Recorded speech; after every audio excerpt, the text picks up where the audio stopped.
Okay guys, in this video we're going to be talking about something extremely important. Why 99% of all people who do Shopify fail, and how you can become that 1% who succeeds.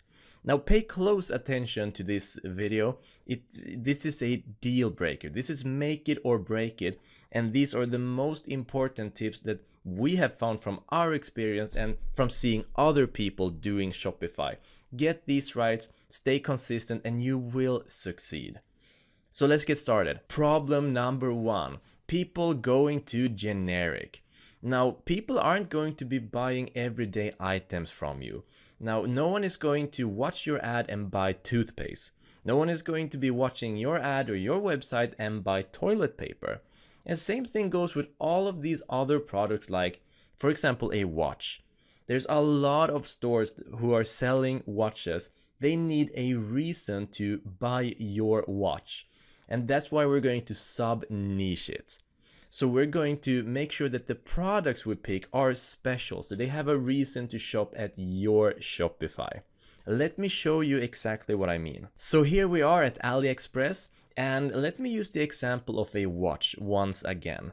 So if I write in watch here, no one is going to be interested in that generic item, but what is interesting is that just by writing this in, we're going to be getting a bunch of suggestions of what we could sub-niche it into.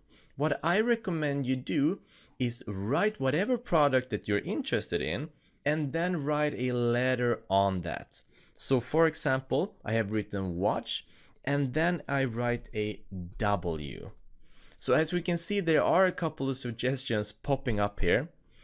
And one that really sticks out for me right off the bat is wood. Now it has 22,000 results, so people are obviously searching for this. Let's click on it. And as we can see, these are not your everyday watches. You know, a wooden watch, you'd need to have to do some more research, but this is not your everyday item. This is sub-niching it. And this is the key to your success. This is make it or break it. So whenever you're picking a product, remember sub-niche it. And just search for your product, add a letter like A, look down at the suggestions at AliExpress, for example, Army watch, once again unique, and go from there. Let's move on to the next tip. The next problem is that people are expecting overnight success. And you know, Shopify has made everything so simple, so easy, you can't blame them, especially not with all the success stories on YouTube going on everywhere. But you know, the truth is, even though Shopify has become so simple and easy to use, you know, even teenagers are making a lot of money on this, it's still a business. And you need to adopt the business mindset. You need to let it take time. You need to give it love. You need to allow yourself and your business to fail and then keep at it, being consistent. So just remember this: when times get rough, when things aren't working out as you want them to, this is a business. Treat it as one and you will succeed. Now the third is people not trying enough products and ad sets. There are so many people out there, they take a couple of products, maybe 5 or 10 different products. They make a couple of ad sets. If you don't know what that is, don't worry. It will explain that in the Facebook section. They try them out. You know, they're paying money for ads and they're just losing money. They're not seeing any success, no progress, nothing. But here is the truth. Once again, you need to keep going. Once you do hit that success product, you're going to hit what's called as the snowball effect. Now the snowball effect basically means, let's say that you're making an ad and you're paying $10 for the ad and you're earning $30 from it because you're selling products from it. Now you're gonna start scaling that. So now you're going to be paying $20 for ads and you're also going to be doubling your profit. You're going to be earning $60. You'll be scaling higher and higher and higher. Eventually, you'll be paying hundreds and eventually even thousands of dollars, and you'll be earning thousands of dollars from that.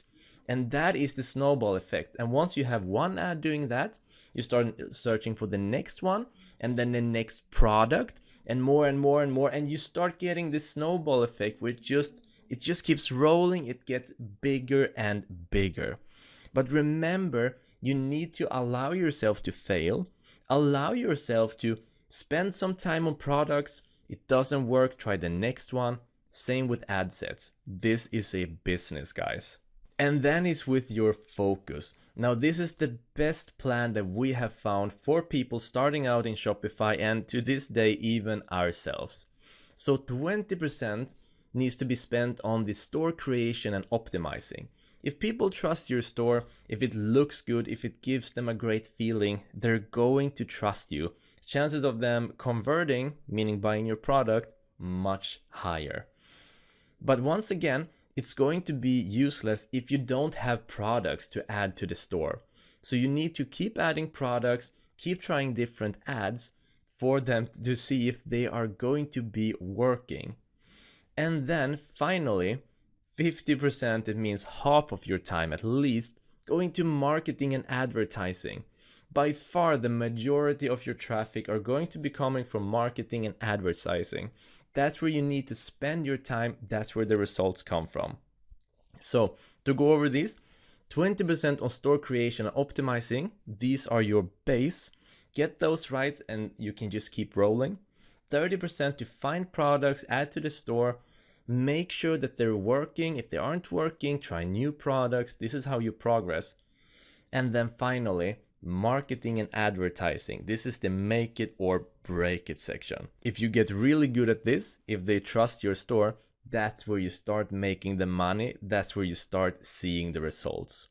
So take this to heart. Spend the majority of your time on marketing and advertising. Even though I know you love to design your store, who doesn't?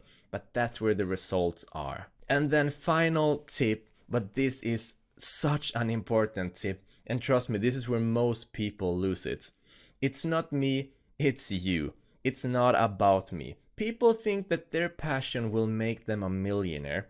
And I wish that was so, but I'm sorry to say it won't. The truth is, no one cares about your passion. No one cares about my passion. But everyone cares about their own passion. And we are not artists. This isn't feelings based. This is a numbers game. This is a business. What you need to do is find out what other people want. You need to find out what a lot of people want and sell the products they want to them.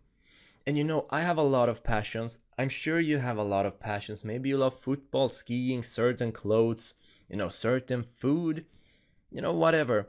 But unless that's what people are interested in, they won't be buying your products. And if no one is buying your products, you won't have a business. Though this may sound harsh, take this to heart. It's not about us, it's about them. Put the right product in front of the right audience and you have a business. Trust me, it is that simple. Give it love, give it time, find the right products and find the right people, and there you go. So guys, review this lecture a couple of times if you need, because if you get these, you're way, way, way ahead. Okay? Let's move on to the course, guys. And remember, if you need to write anything down, please do. And when we're building the shop, please just follow along and you'll do really great. See you in the next lecture.